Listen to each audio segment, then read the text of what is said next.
Hey guys, wanna block screenshots of your WhatsApp profile picture? Let me show you how easy it is, so follow this simple step-by-step tutorial. Now let's get started. First off, obviously open WhatsApp on your device, and now you will probably land on the chats page. So from there, we will have to open the settings page of the WhatsApp, but the way there could be different depending on the device which you're using, whether it's an Android or an iPhone, but I'll just tap that gear icon at the bottom right.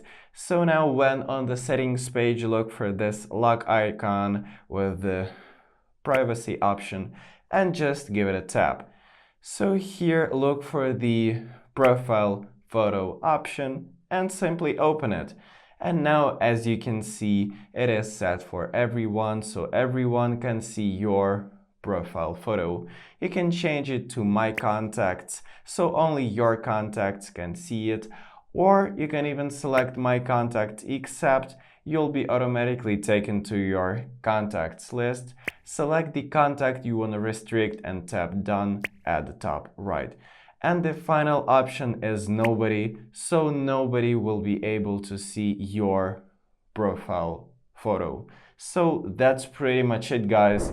Thank you for watching and subscribe for more tips.